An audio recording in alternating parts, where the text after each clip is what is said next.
All right, everyone, welcome back to another Coyote Radio show and podcast. We have an awesome guest today. Very lucky to sit down with Sara Grey at the Midwest Banjo Camp a couple weeks ago. And she's just full of knowledge, very sweet lady. We hit it off pretty good, and it was great to spend some time with her and learn from her. I'm going to have a whole separate episode just about the Midwest Banjo Camp and my experience there, kind of like a recap video. So make sure you subscribe, like, and share, all that good stuff to follow. We're on social media as far as Instagram, Facebook, that sort of thing. You can listen to episodes on Spotify, iTunes, wherever you listen to your podcast. And we're on YouTube, of course, so if you want to watch and tune in. But yeah, Sara Grey, she has done a lot of cool things in her life. She's been overseas and back, lived in Scotland. I'm not going to tell you all the details, but basically she is a folk legend in my book.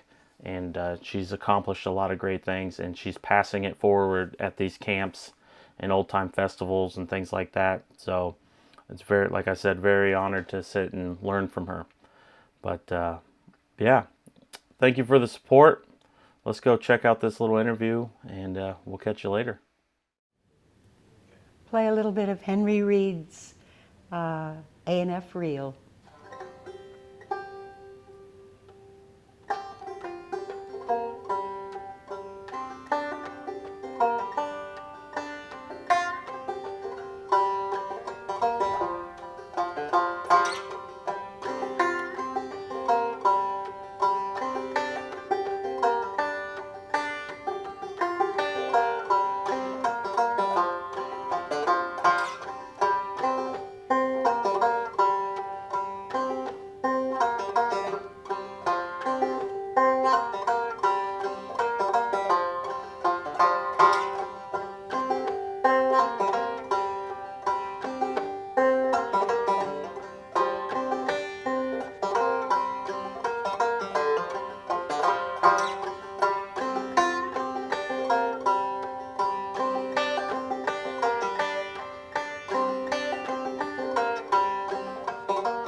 All right, here we are. We're at the Midwest Banjo Camp, and been lucky enough to meet Sara Grey, and she's going to basically share all of the cool experiences that she's done throughout all her years in her career working with music and folk music and her travels with the banjo, really. Long time. Yeah. Where would you like me to start? You know, kind of at the beginning, like where you're from, how you got into music, and when you first grabbed a banjo, and Okay. where you took it. Well, let's see. I'm 83 now, and when I was born, I was a war baby, and born in 1940. And after the war, my dad was decommissioned in North Carolina, and we'd been in New Hampshire during the Second World War, my mom and I. And when my dad got back and took us down to North Carolina, my first encounter with a banjo was when I was 5 years old. And he took me to a tobacco auction, And I can still vividly remember this guy sitting there, this older fellow in overalls, and I knew he was playing something small. I'll bet it was a fretless banjo. I don't know, but I'll bet. And I just remember falling in love with the sound. And I must have pestered my dad. I don't know. I wasn't much of a pesterer, but I think I must have done that for a few years, because I grew up in New Hampshire, up near the White Mountains, and on the Vermont border. And you didn't hear banjos back in the 40s. You did not hear banjos up there. They made their way into the southern Appalachians, but not way up into the Northeast at that time. There was no banjo revival. There was nothing up there at that time. So I probably was one of the first people to play a banjo. But what happened was all because of my dad. He was a doctor and a fiddle player by night, mad fiddle player by night. He played a lot of Quebecois tunes, and he played some maritime tunes from New Brunswick, Nova Scotia as well. And there were a lot of great singers around me. So singing came first. That's, Marie Hare and her husband Pearl Hare were up just north of me in New Brunswick. There were wonderful singers in Quebec. There were John Galusha, who was a great logger and a backwoodsman who was collected a lot by a lady called Helen Hartness Flanders from Vermont. He lived up there. We had all kinds of sources of songs all around us. But my dad had a colleague at the hospital where he worked in anesthesia, and this colleague was French-Canadian, and he moved down to North Carolina. And if he hadn't done that, I may have never picked up the banjo, because what my dad did was to drive me down to North Carolina a couple of times a year to stay with Dr. Latourette and his wife. And they would take me out, because Dr. Latourette played fiddle. They would take me out to square dances and any place they could find that had this kind of music. And so basically it was kind of a half-cockeyed way of learning to play the banjo. That was my first experience, was hearing it down in Greensboro, in the Greensboro area, and then going to different dances where it was being played, and then just watching. I mean, I didn't have a banjo at that time, just watching. What age would this be? And so that was between the ages of about 7 and 11. Okay. I never had a banjo. And finally, at about the age of 12, my dad managed to get one from Sears Roebuck. You could imagine getting a banjo, a Fairbanks banjo, in those days from Sears Roebuck.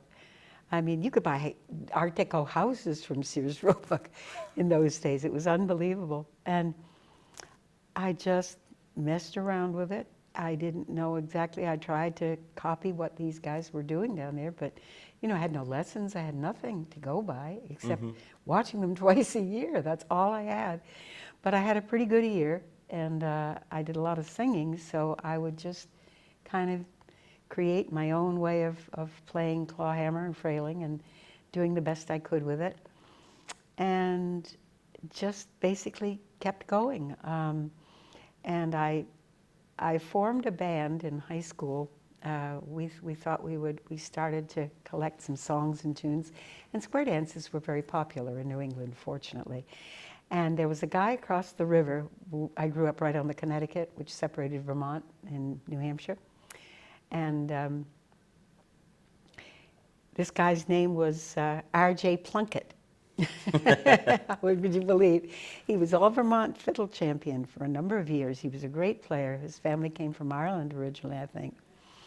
And there was a guy a year ahead of me in school who was a good guitar player. He taught himself. And his name was Sterling Klink. So we called our band Plunkett and Klink. I love that. Yeah, That's awesome. I know. And I didn't have a name for myself, but we were Plunkett and Klink, and we played for dances in the 4-H club and anywhere that would, take us in. And it all kind of went from there. And I moved out to Montana I went to undergraduate school at BU in Boston, and then was out at Oberlin College for a while, and was in the conservatory, and I hated it because I was such a dunce. I couldn't read or write music. I did everything by ear from the time I was born practically, and they didn't know what to do with me, so they said, I think you should leave. I think you should, not stay in the conservatory. So I thought, I think you're absolutely right. I don't belong here. And my ex-husband and I, Charlie, we went out to Montana. He took a teaching job. And I met so many wonderful musicians and singers while I was out there. Glenn Orland, who was a great cowboy singer, was riding the rails at that time. Not only great singers, but wonderful artists as well. Missoula was famous for its pottery. And when I say famous, I mean they were world famous potters, and we all were friends, all the artistic community. And Missoula had always been a kind of progressive artistic community. So we all played, sang. We formed a cafe down on Woody Street, right down near the trains where all the hobos came in and got off the trains and rode them.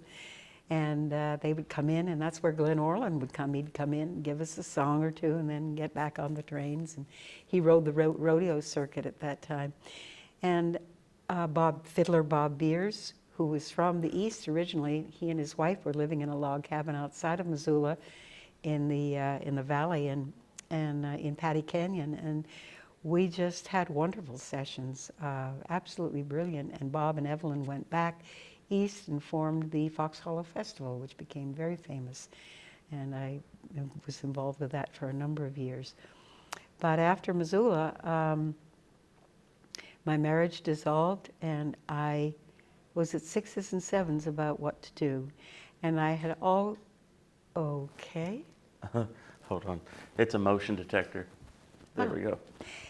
And I went out to, when we got back from Montana, we were on Long Island for a year or so, which I did not care for at all, except that we lived near Jean Ritchie, the famous. Oh, and that's that amazing. part was wonderful. She was in Port Washington, New York, on the island.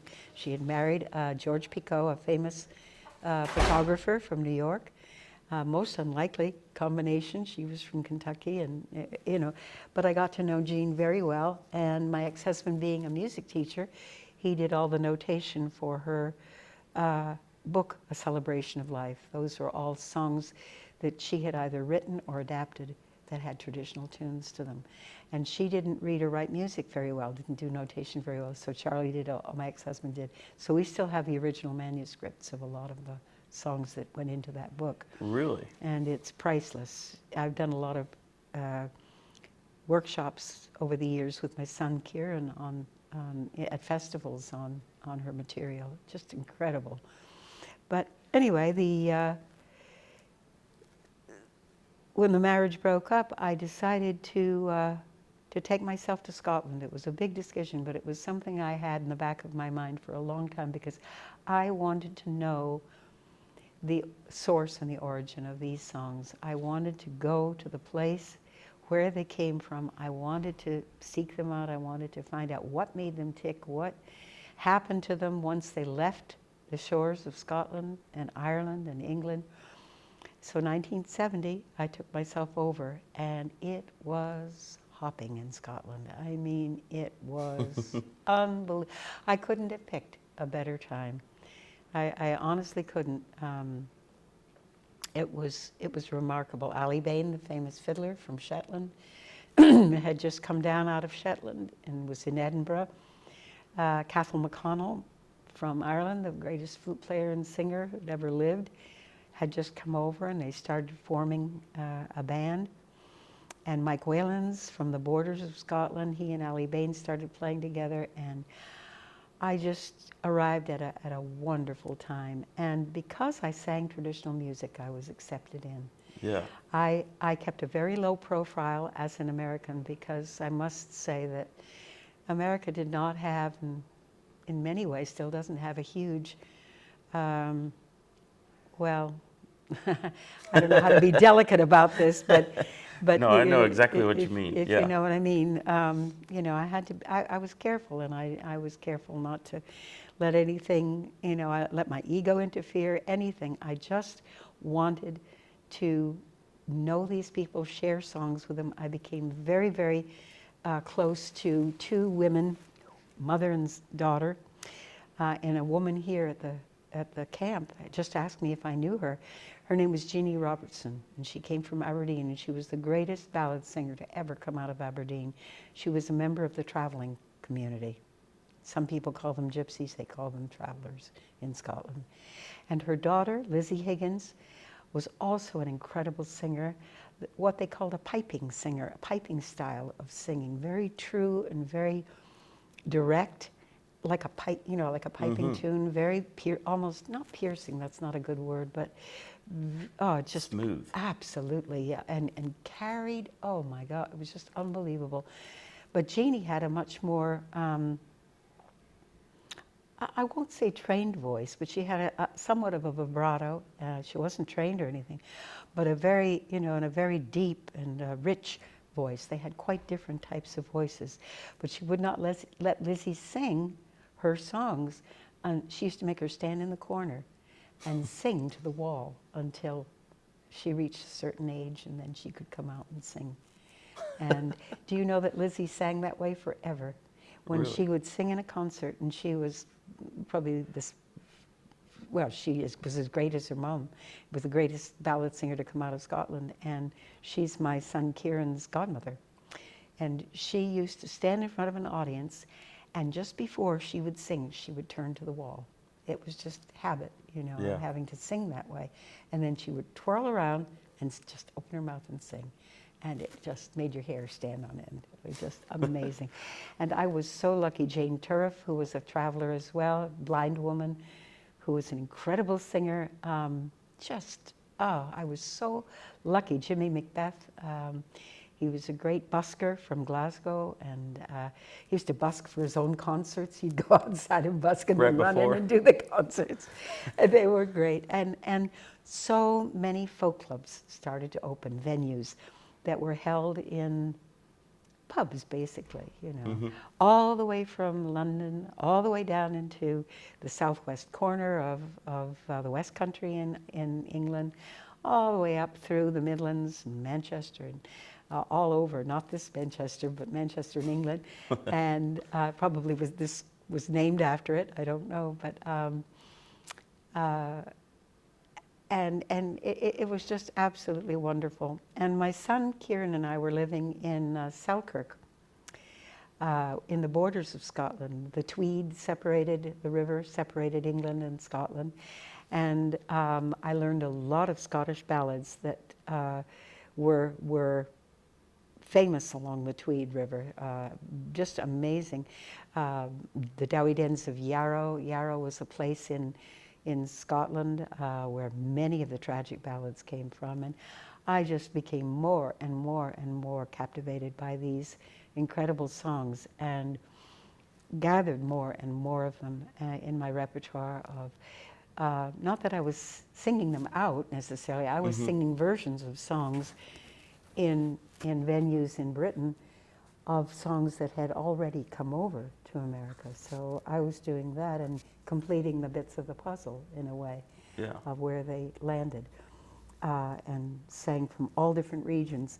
And this was an eye-opener for a lot of British people, because at that time in the 70s and even into the 80s, they had no idea. I can remember I was doing a festival in Whitby, England, a wonderful festival. I still do it. It's the greatest traditional festival in England. And Rosie Stewart from County Fermanagh in Northern Ireland, in the border they used to call it bandit country. and she was singing in this. She had a wonderful repertoire of ballads. And I happened to sing an Irish ballad that had come over with immigrants to Nova Scotia and New Brunswick. It just so happened she knew the ballad. So when I finished singing it, I learned it from a lady called Marie Hare from Newcastle, New Brunswick.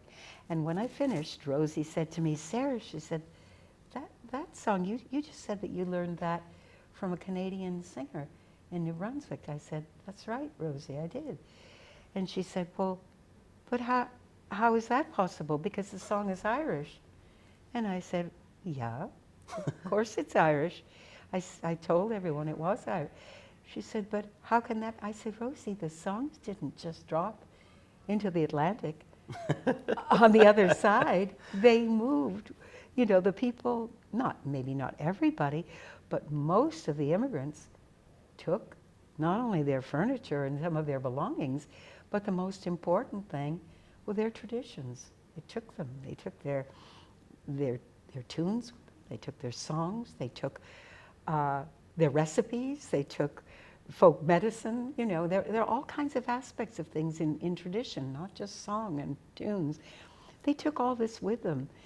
And as they went from region to region, I began to see all the changes that started to take place.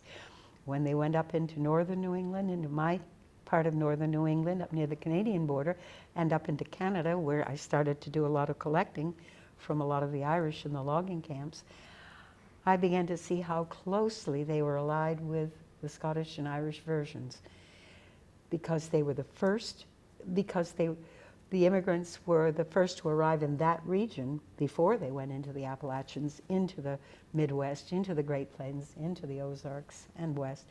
So they were still fresher in people's minds. Yeah. You know, they were still there, and people could retain a lot of the words, the lyrics, the melody. But after time, they slowly began to evolve and to become their own little entities. And as they moved, we were the northern end of the Appalachian chain, and as you moved down, we did not have, of course, the black tradition that you have in the South. So we didn't have that influence, and that made all the difference in the mountains as you moved into the Southeast.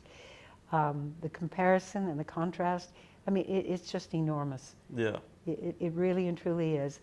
For example, black is the color of my true love's hair. You've probably heard it. You know. Very common ballad. It was sung in Scotland as sort of as a parlor ballad, you know. Black, black, black is the color of my true love. You know, it was all very kind of almost recital style, you know, John Jacob Niles style. And it came across, who knows with whom, you have no idea, but it made its way into the southern part of America, into North Carolina, into the northwest corner of Madison County, North Carolina. And it was sung by Dellie Norton, who was a great ballad singer, and she sang it just like the blues, just like the blues.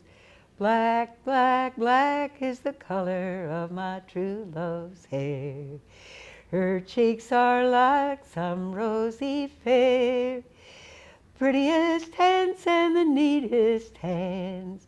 I love the ground whereon she stands.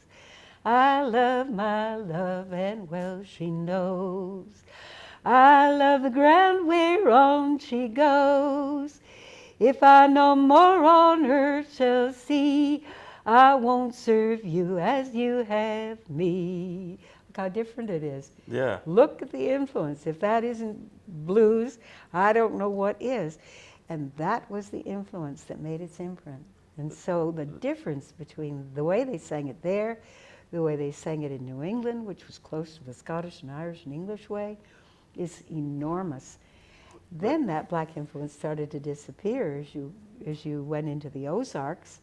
You began to lose some of the black influence, and it took on a whole characteristic of its own.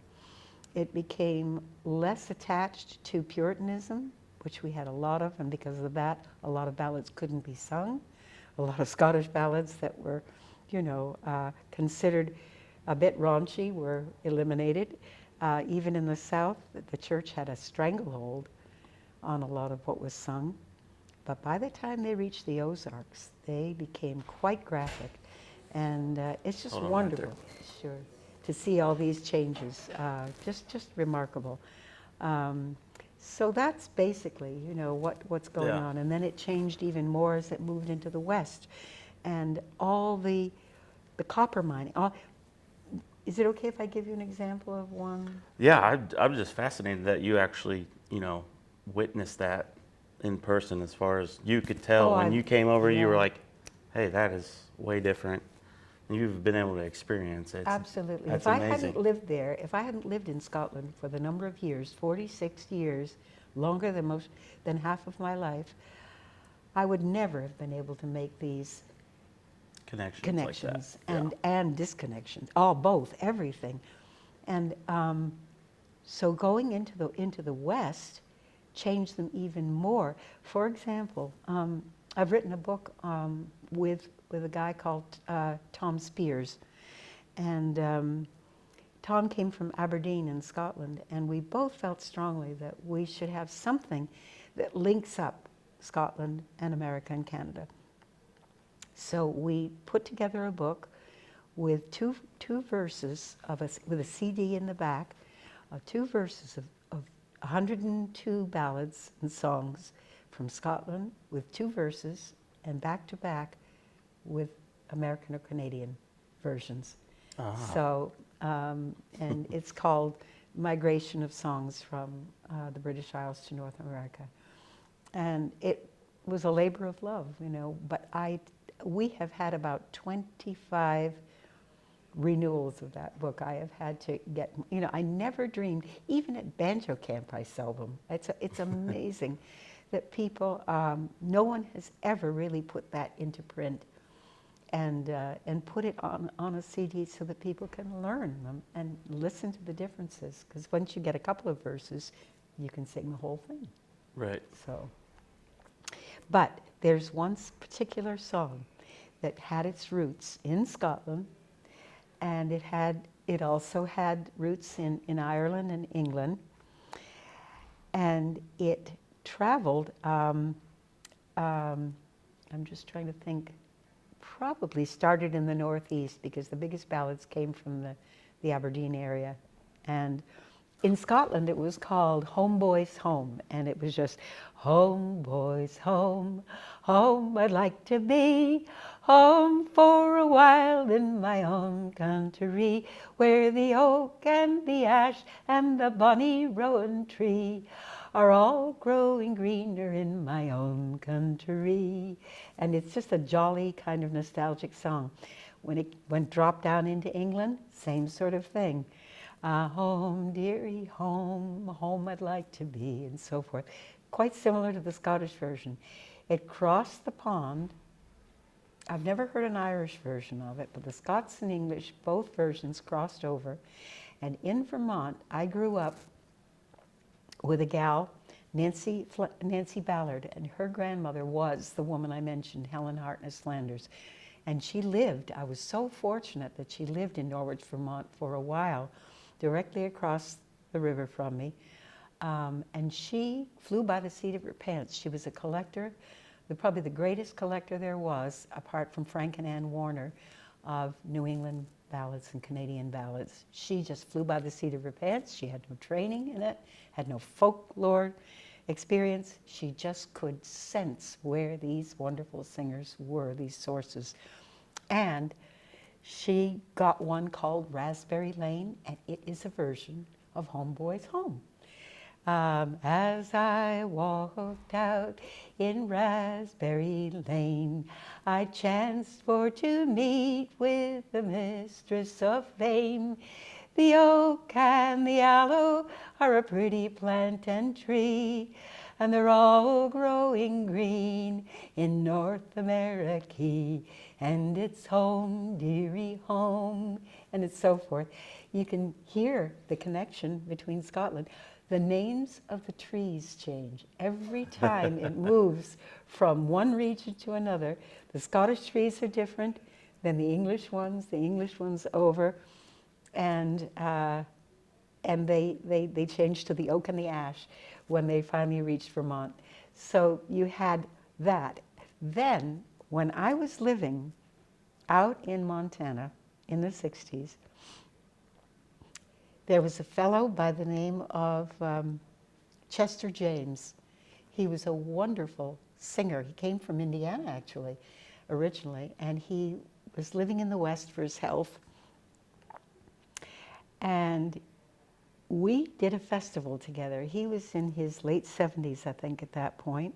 I was a lot younger than I am now.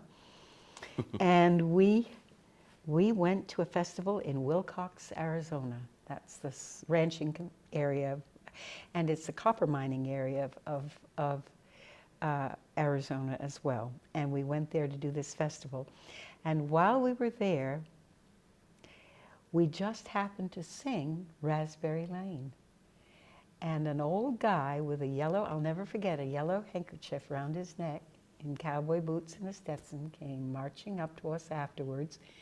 And he said, well, he said, honey, he said, we sing that different down here.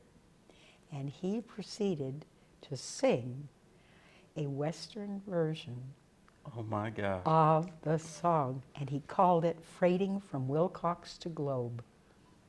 It started out in Scotland as Home Dearie Home, moved down, Home Boys Home, Raspberry Lane, and then it somehow migrated into the West, and it became a song about two men called Lieberman and Myers. They were two Jewish businessmen in New York who capitalized on the freighting industry and the copper industry in the southwest corner of Arizona, Bisbee, Willcox, that area. And they would take mule trains, he said, up the Chiricahua Mountains from Willcox to Globe, about 30 miles, and use mules because they were so sure-footed. They would take copper and all the minerals and all the things that were needed to be transported, and they made a fortune. Only they didn't pay their workers very much. And we talked about this in a class earlier today about how so many people got duped into thinking they were going to make big money, and this comes out in songs all the time. Yes. From every region, especially the Irish. They think they're told they're going to make big money on the ranches, they're going to make big money on the cattle drive, on the railroad, on this, on that, and they never make anything. It's pitiful. But anyway, and they started singing, come all you jolly freighters who travel upon the road, that ever hauled a load of coal from Willcox to Globe. That's how I made my living for 10 long years or more, was hauling coal for Lieberman, no wonder I am poor. And it's home, dearie, home, home you'd better be, over in the Gila, in the white man's country, where the cottonwood and ash and the mesquite shall ever be, growing green upon the river. There's a home for you and me. Look what happens to it. The name of Gila County, which is the biggest county in Arizona, it changes to that. The cottonwood, which is native to, indigenous to, and so the whole thing. How can you find a better song that gives forth all those amazing changes, Yeah, And that's a great example. I'm it- glad you you know, shared that. yeah, I Really- just thought that might be interesting because it's why I do what I do. Yeah. I hate to see these precious songs and tunes die out, because tunes are the same, they change with each player and each region, and by the time they come into the United States and Canada, everybody's playing them different. Look how different the French-Canadian style is from the Southern Appalachian.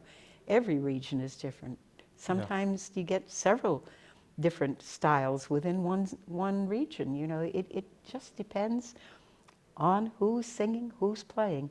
What would you say is, I mean, they're all great in their own way, but where do you think is like the most interesting, or where do you like the best? What region would you say? Of America, you mean? Or just generally? In general, but yeah, America of- too. Yeah. Oh boy, that's so hard to say because I love the ballads as they were, and I love them. I love the changes as well. The fact that Rosie didn't want to accept those changes was interesting because a lot of the singers, the revival singers in Ireland, wanted to possess those songs. They really wanted. They didn't want to lose. It was almost like losing their heritage instead of looking upon it as look at this wonderful thing happening. Look how culture can Yeah, take them. it's and- almost a tribute to their heritage. Exactly. Yeah. That's a really good way of putting it. That's absolutely right. So it's hard for me to pull out because I just love it all. I love all the changes, and I have a huge admiration and love of Scottish and Irish versions of songs, and a lot of the English songs don't get enough credit. A lot of songs were actually older and were in England first before they even went up to Scotland. A lot of people think it went the opposite way, which it did on occasion, but there were a lot of ballads and songs from England that went north as well. So I love them all, and I treasure them all, and I embrace them all. I really do. I love them all, and I so treasure those years in Scotland. There isn't a day that goes by that I don't think on my friends. It's like my second home, really. And there's many a time when I wish I were back. I really do, but I don't know. That's a kind of piecemeal. I mean, I've never stopped this love of this music, and I'm just so grateful that that people are starting to really respect and love the connection between the songs and using the banjo for songs, because it's such a versatile instrument. And I never pick up the banjo unless it calls out for it. You know, I mean, these songs were sung unaccompanied. Nobody played, and that's true even in Appalachia. You know, most singers just sang, they unaccompanied. When instruments were introduced and came in, great, you know, but I never use them unless it calls for it. You know, the banjo, you know, people say, well, how do you know, you just get a sixth sense, oh, the banjo would be lovely with that, or whatever. But we've talked a lot about that this weekend, about, you know, the instrument being behind the song, you know, that it enhances the song, but the song really needs to come first, I think. Otherwise, there's no point in singing it, you know, unless it's just some kind of an easygoing, fun song, fine, you know, just have to have fun with. But if it's a song with content to it, with history to it, and so many songs are, you really, without knowing the background and how can you empathize with it? How can you sing it without knowing that? You're apt to sing it through at breakneck speed, and a lot of people do that. They will take a song, and without thinking about the content, they will put the instrument first, and they will just roar through it, you know. And it can be a song that can have a lot of empathy and a lot of sadness to it, a lot of history to it. But if you don't know the background and you're not really paying attention to the song, and you use the song as an afterthought and put the instrument first, you can completely miss it. Yep. And I agree with you. I'm glad we're to on the hear same that. page with that. I really appreciate that. I know not because- everyone might not be like that, but No, I'm with you. Well, I appreciate that, because otherwise, what's the point of singing them, you know? I mean, since instruments have become added in so much, in America especially, I think, to be honest, there's a lot more respect in Scotland and Ireland for the unaccompanied song. There's a tremendous appreciation and love of that. You find it especially in Ireland. If you're in a group of people in Ireland and people are singing old songs, and someone happens to sing a wonderful song, whoever's sitting right next to them will take their hand and hang on to it and start to turn their hand like this. And they will hold their hand the whole time they're singing. Really? Yep. I can't explain exactly what it is, but it is a tradition in a lot of the sessions in Ireland. If somebody is singing, they won't do it if you're playing, but if you're singing, they will hold your hand and they will turn your hand slowly and hold on to it all the way through the song. Wow. It's just beautiful. It's like willing them through it. It's like kind of, it's beautiful. There's such respect for the tradition, and I think we're losing so much of that, you know, but Yeah. I'll sort of finish on that note because I think that's why I do what I do. I love keeping these songs and tunes alive. It means it's been my whole life, and it will right up till the end. Yeah. So, Well, I really appreciate you sitting down. I'm glad we did this. well, I appreciate you asking me. It's nice to know that people care enough about. Yeah. I appreciate what you've done for the community, the people around this that want to learn more. You teach at camps, you do stuff at home, you work in folk centers, you've done all kinds of amazing things, festivals, Yep. you name it. The happiest thing of all is my son Kieran. You should hear him. He is the most remarkable singer and guitar player and unaccompanied singer. We do a lot of unaccompanied songs together.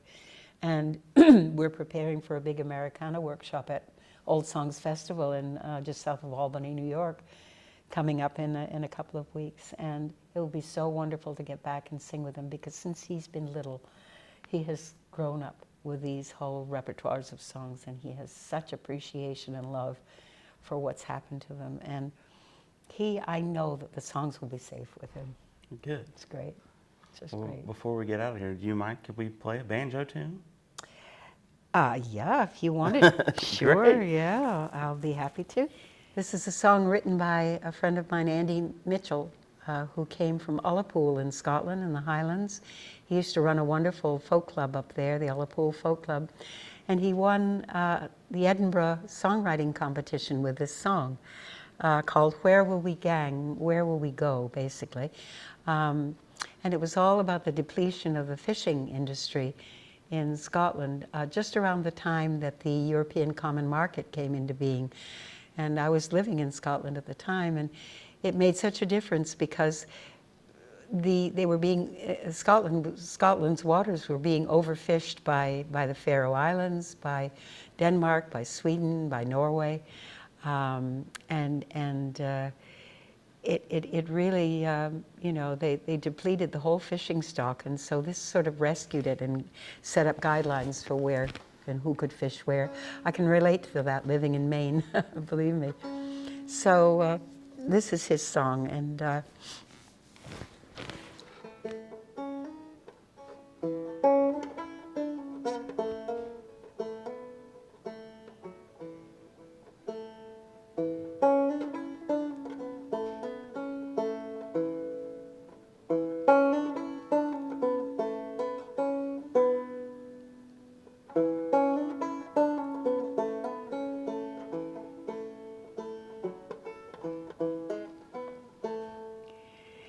no, I mind the day when we worked at the fish nets, and the Clydesmen all come to the ring net so fine. But all the tried methods have been overtaken for the sake of fortune and keeping with time. And what'll we do when the minches are finished?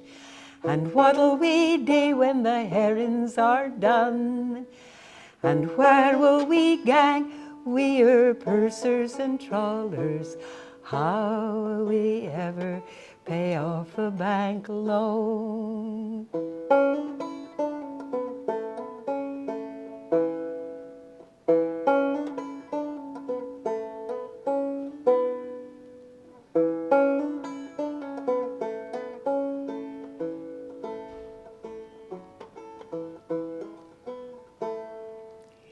There's still some fine shotties of mackerel off Cornwall, so we'll head down south and scrape up what's left there.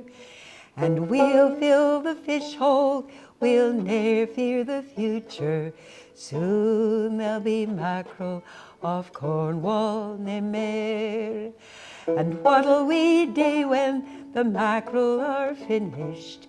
And what'll we do when the mackerel are done? And where will we gang, we're pursers and trawlers? How will we ever pay off the bank loan?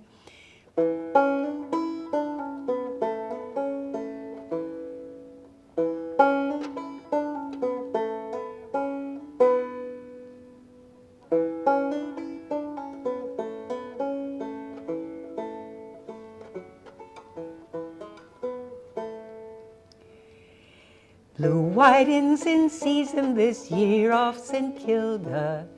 So we'll rig a deep trawl and we'll all head out west, with tow after tow that's been landed for fish meal.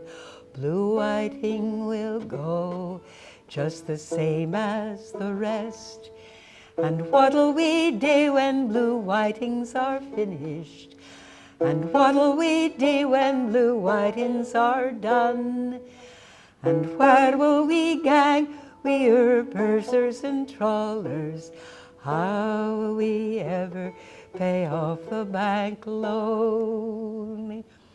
Do I mind the day when we worked at the fish nets, and the Clydesmen all come to the ring net so fine? But all the tried methods have been overtaken for the sake of fortune and keeping with time. And what'll we do when the minches are finished? And what'll we do when the herrings are done? And where will we gang, we pursers and trawlers? How will we ever pay off the bank loan?